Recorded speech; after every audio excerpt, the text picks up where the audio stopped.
నమస్కారమండి. బాగున్నారా? మీరందరూ మంచిగుండాలని మనస్ఫూర్తిగా కోరుకుంటున్నా.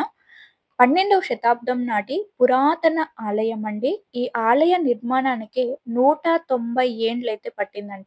సో, ఈ ఆలయం డీటెయిల్స్ కొన్ని వివరాలు ఈ వీడియోలో అయితే తెలుసుకుందాం. సో, వీడియో ఎవరు స్కిప్ చేయకుండా చూడండి. సో, నచ్చితే ఒక లైక్ చేయడం మర్చిపోకండి.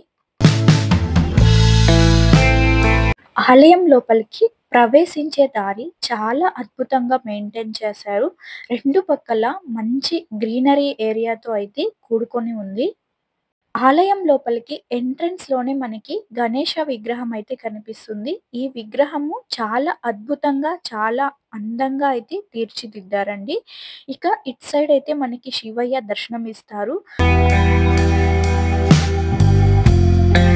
ఇక శివయ్య దర్శనం చేసుకొని ఆలయం లోపలికి వెళ్దాం రండి.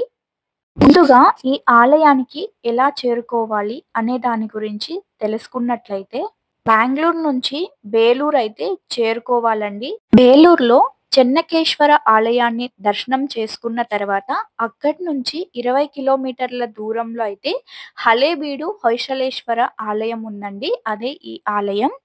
ఆలయాన్ని నిర్మించింది హొయసల రాజ్యంలో మినిస్టర్‌గా పనిచేస్తున్న కేతుమల్ల అనే రాజుగారు నిర్మించారు. ఈ దేవాలయంలో 2 రూపాల్లో శివ దర్శనం జరుగుతుంది. ఒకటి రాజుగారి పేరు మీద హొయసలేశ్వరుడు, అలాగే రాణిగారి పేరు మీద శాంతలేశ్వరుడు అనే 2 రూపాల్లో మనకైతే దర్శనం అయితే ఉంటుందండి.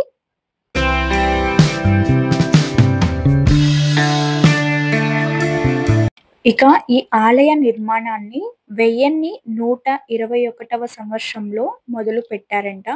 దాదాపుగా 190 ఏండ్లయితే ఈ ఆలయ నిర్మాణానికి పట్టిందంట. ఇక ఈ ఆలయానికి 900 ఏండ్ల అయితే హిస్టరీ అయితే ఉందండి.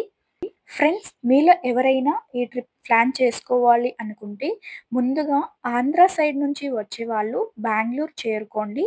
బెంగుళూరు నుంచి బస్సులో బేలూరుకైతే రావాల్సి ఉంటుంది.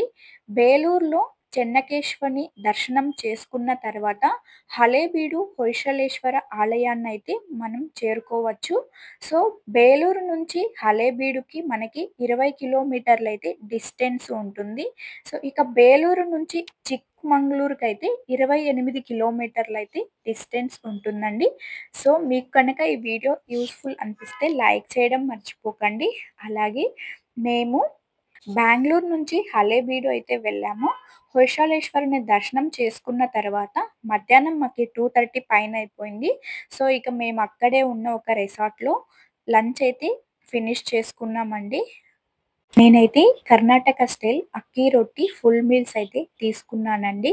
ఇక మేము లంచ్ ఫినిష్ చేసుకొని బయటొచ్చేసరికి వర్షం అయితే చాలా జోరుగా పడుతూ ఉండింది. సో, మేమింకా అక్కడి నుంచి శృంగేరి అయితే వెళ్తున్నామండి. సో, హళేబీడు నుంచి శృంగేరి 124 కిలోమీటర్ ఉంటది. సో, మాది ఇది 4 డేస్ ట్రిప్ అవ్వడం వల్ల సో, మేము ఆల్మోస్ట్ ఒక 10-12 టెంపుల్స్ అయితే ప్లాన్ చేసుకున్నాము. సో, డీటెయిల్స్ అన్నీ నేను నెక్స్ట్ వీడియోస్‌లో అప్‌లోడ్ చేస్తూ ఉంటానండి. సో, మీకు గనక వీడియో నచ్చితే లైక్ చేయడం మర్చిపోకండి. Thank you so much for your love and support guys.